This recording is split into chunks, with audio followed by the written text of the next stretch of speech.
नमो अरिहन्ताणं नमो सिद्धाणं नमो आयरीयाणं नमो उवज्झायाणं नमो लोये सव्यसाहुणं। मंगलं भगवान् वीरो मंगलं गौतमो गणी मंगलं कुन्दकुन्दाद्यो जैन धर्मोस्तु मंगलम्। सर्वमंगलमांगल्यं सर्वकल्याणकारकं प्रधानं सर्वधर्माणां जैनं जयतु शासनम्। अनादि निधन विश्व और अनादि निधन उसकी व्यवस्था। उस विश्व में रहने वाली द्रव्य भी अनादि निधन और द्रव्यों के अंदर रहने वाली सामान्य और विशेष गुण भी अनादि निधन। गुण से ही वस्तु टिकती है और वस्तु से विश्व टिकता है। चर्चा चल रही थी सामान्य गुणों की, उसमें द्रव्यत्व गुण की चर्चा हमने पूर्व की कक्षा में लास्ट पीरियड में वो विषय लिया था। जिस शक्ति के कारण द्रव्य एक सा नहीं रहता, उसकी पर्यायें बदलती रहती हैं, उसकी अवस्था बदलती रहती है। यदि कल्पना करो कि विश्व में परिणमन ही ना हो तो सब स्थिर हो जाए, फिर धर्म की कल्पना करने की भी आवश्यकता नहीं रह जाएगी। विश्व में परिणमन होता है, यह विश्व का सौंदर्य है। विश्व में परिणमन होता है अर्थात द्रव्यों में परिणमन होता है, यह द्रव्य का सौंदर्य है। ध्रुवता भी द्रव्य का सौंदर्य है और परिणमन भी द्रव्य का सौंदर्य है। हर वस्तु अपने स्वभाव में स्थिर रहकर परिणमन करती है और परिणमन करना उस वस्तु का स्वभाव है। तो वस्तु में कोई ऐसी व्यवस्था है क्या? कि हाँ है, वह अनादि निधन व्यवस्था है। किसी ने प्री प्लानिंग वो व्यवस्था नहीं बनाई। वो क्या व्यवस्था है कि प्रत्येक वस्तु में प्रत्येक द्रव्य में एक द्रव्यत्व नाम की शक्ति है। शक्ति कहो या गुण कहो, एक ही बात है। उसमें एक द्रव्यत्व नाम की शक्ति है हर द्रव्य में, जिसके कारण द्रव्य बहता है। बहता है, द्रव्य बहता है तो विश्व बहता है। कुछ भी स्थिर नहीं है यहां पर परिणमनशील जगत में। यह एक दृष्टि है, क्योंकि द्रव्य के अंदर एक द्रव्यत्व शक्ति है। साहब हम तो समझे नहीं। कभी कहते हो मैं स्थिर हूं और कभी कह रहे हो परिणमनशील हूं। कभी कहते हो अस्तित्व गुण के कारण वस्तु का कभी नाश नहीं होता, और अब यहां कहते हो कि द्रव्यत्व गुण के कारण वस्तु परिणमन करती रहती है। हाँ, दोनों में अंतर है। नाश नहीं होता वस्तु का, वस्तु की अवस्थाएं बदलती हैं। यदि अस्तित्व गुण ना हो तो फिर तो वस्तु हर पल ही मर जाएगी, अगले पल ही मर जाएगी, तो विश्व ही नहीं बचेगा। और यदि परिणमन ना हो, परिणमन ही ना हो, तो विश्व पत्थर जैसा कूटस्थ हो जाएगा। इसलिए अवस्थाओं का बदलना भी जरूरी है और वस्तु का स्थिर रहना भी जरूरी है। हमने कहा अवस्थाएं बदल रही हैं, अर्थात किसकी अवस्था बदल रही है? जिसकी अवस्था बदल रही है वो ध्रुव है, स्थिर है। क्षयों द्रव्य न किसी से उत्पन्न होते हैं न नष्ट होते हैं, लेकिन उसकी अवस्थाएं बदलती रहती हैं। तभी तो उमा स्वामी महाराज ने एक तत्वार सूत्र ग्रंथ है, महान ग्रंथ, उसमें लिखा उत्पाद वे द्रव्य युक्तम सत। सत माने जो जो है वह सब सत है। और सभी द्रव्य सत हैं। उसमें जो उत्पाद व्यय होता है उसका एक नाम परिणमन है, उसका एक नाम पर्याय है, उसका एक नाम अवस्था है, उसका एक नाम हालत है, उसका स्ट्रक्चर है। ध्रुव भी सत्य है और उत्पाद वे भी सत्य है, परिणमन भी सत्य है, लेकिन वो परिणमन एक समय का है और एक एक समय करके वो परिणमन बहता रहता है और वो प्रत्येक द्रव्य में उसकी एक शक्ति है, प्रत्येक द्रव्य में शक्ति है। उस शक्ति के कारण काल द्रव्य उसमें निमित्त है, क्योंकि प्रश्न हो सकता है परिणमन में काल द्रव्य निमित्त है या द्रव्यत्व गुण निमित्त है। काल द्रव्य तो दूसरा द्रव्य हो गया, पर द्रव्य निमित्त होता है, लेकिन अंतरंग में ही उसी द्रव्य की शक्ति तो उपादान है। इसलिए प्रत्येक द्रव्य परिणमन करता है, प्रत्येक द्रव्य में प्रति समय उसकी अवस्थाएं बदलती हैं, उसका उपादान उसी द्रव्य के अंदर पड़ा हुआ है। हम रात्रि को सो जाते हैं, प्रातः उठते हैं, हमें मालूम है क्या वो देह 12 घंटे की अधिक आयु हो गई उसकी। हर चीज परिणमन करती है।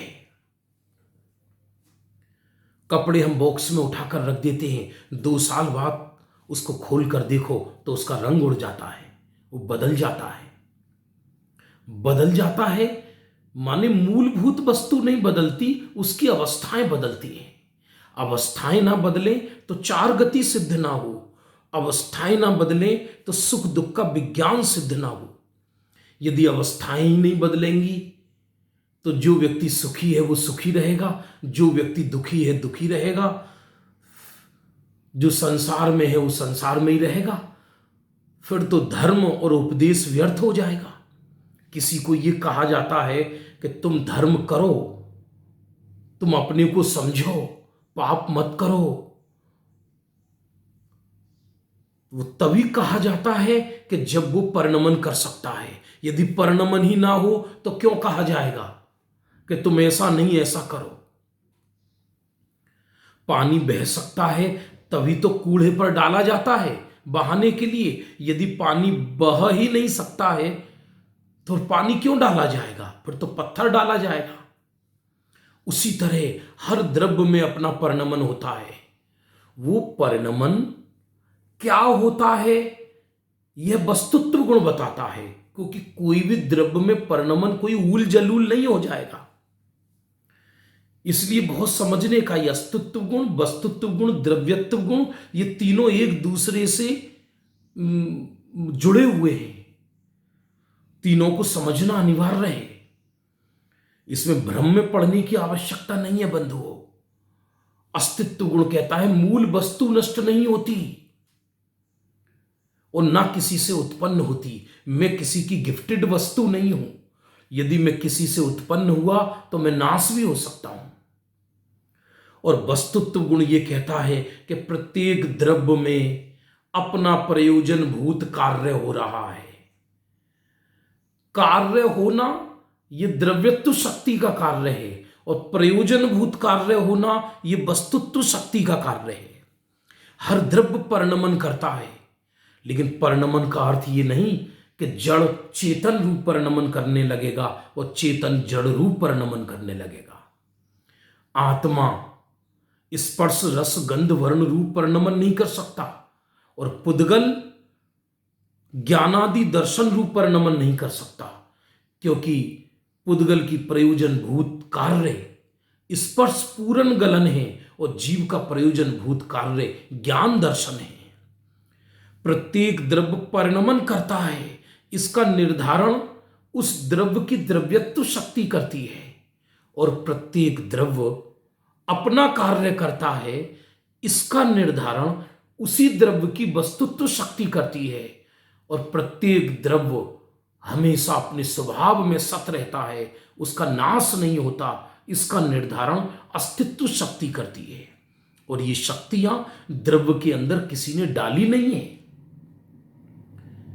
वो द्रव्य भी अनादि निधन है और उस द्रव्य के अंदर रहने वाले उसके गुण भी अनादि निधन है ना मजेदार बात। विश्व बह रहा है। जो मैं आज था, जो मैं कल था, वो मैं आज नहीं हूं। जो आज हूं मैं, वो कल नहीं रहूंगा, क्योंकि ये कथन अवस्थाओं की तरफ से है। अब आप संशय में मत आना। यदि कहीं ग्रंथों में, जैन दर्शन में ये लिखा मिले, मैं तो वही था, वही हूं, वही रहूंगा, इसका मतलब यहां अस्तित्व गुण की तरफ से कथन है। क्योंकि जो मूल आत्मा है, मैं चैतन्य तत्व, मैं सदा वही था, मैं वही हूं, मैं वही रहूंगा।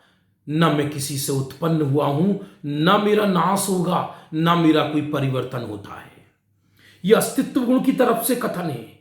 लेकिन यदि द्रव्यत्व गुण की तरफ से कथन होगा तो मेरी अवस्थाएं बदलती हैं, पर्याय बदलती हैं, हालत बदलती है। परिणमन, यदि अवस्थाएं ना बदले तो कोई मुनिराज आत्म ध्यान क्यों करेंगे? तभी तो संसार से मुक्त होते हैं। यदि परिणमन ही ना हो, परिवर्तन ही ना हो, अवस्थाएं ही नहीं बदले, तो फिर तो संसारी आत्मा सदा संसारी ही रहेगा। परिणमन भी वस्तु का सौंदर्य है और ध्रुवता भी वस्तु का सौंदर्य है। स्थिर रहना भी वस्तु का सौंदर्य है और परिवर्तन, परिणमन करना भी वस्तु का सौंदर्य है। हमें नहीं पता साहब, हमको तो आप ये बताओ कि वस्तु स्थिर रहती है या परिणमन करती है। दो में से एक चीज बताओ। कि दो में से एक चीज कैसे बताएं? दोनों ही हैं। जैसे ये रुमाल है, रुमाल, अब इस रुमाल को मैंने खूब घुमाया, खूब घुमाया, लेकिन रुमाल को घुमाते हुए ये रुमाल रुमाल ही रहा ना।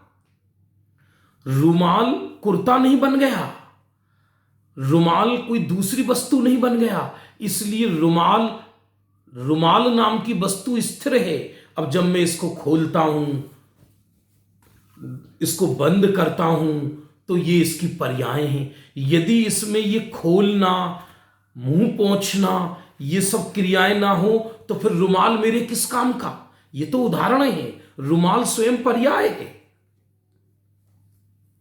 इसलिए द्रव्य की पर्याय बदलती रहती हैं।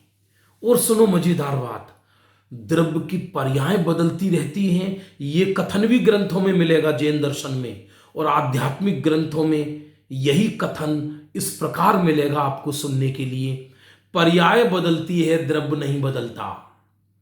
और सिद्धांत ग्रंथों में यही उत्तर इस रूप में मिलेगा कि द्रव्य प्रति समय बदलता रहता है। अरे साहब, ये तो चक्कर में पड़ गए। कोई चक्कर नहीं है, दोनों द्रव्य बदलता रहता है, ये वस्तु परक कथन है। लेकिन बदलकर भी द्रव्य द्रव्य ही रहता है, पर्याय नहीं बन जाता, द्रव्य का नाश नहीं होता। तो जब भेद पूर्वक कथन करते हैं तब यह कहा जाता है पर्याय बदलती हैं, द्रव्य तो स्थिर रहता है। दोनों तरह की भाषाएं ग्रंथों में मिलेंगी। बंधुओं, किसी भी ग्रंथ का स्वरूप समझने के लिए उसका प्रसंग और उसका अनुयोग समझना पड़ता है। द्रव्य बदलता, द्रव्य पलटता है या पर्याय पलटती है, दोनों ही बात सत्य है। सोना कंगन बनकर भी सोना ही रहता है। कंगन, सोना कंगन में जाकर भी सोना ही रहता है, वो कंगन नहीं बन जाता। यदि कंगन बन जाए तो कंगन के मिट जाने पर सोना मिट जाएगा। इसलिए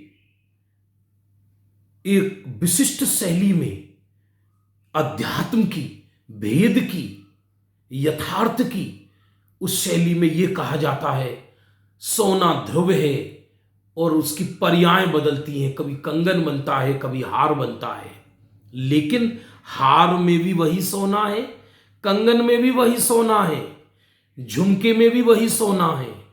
इसलिए ये कहा जाता है कि सोना बदलता है, अर्थात सोना ही परिणमन करता है, सोना ही बहता है।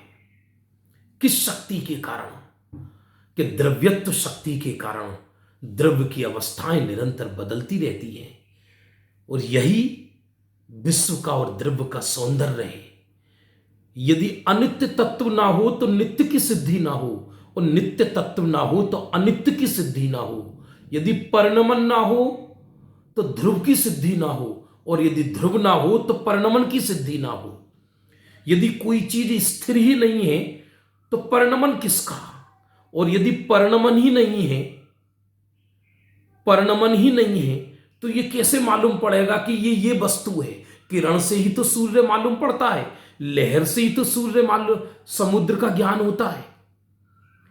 बंधु, आज के लिए इतना पर्याप्त है कि जिस शक्ति के कारण द्रव्य सर्वदा एक सा नहीं रहता, उसकी पर्यायें बदलती रहती हैं, उसकी अवस्थाएं बदलती रहती हैं, उसकी हालत बदलती रहती हैं।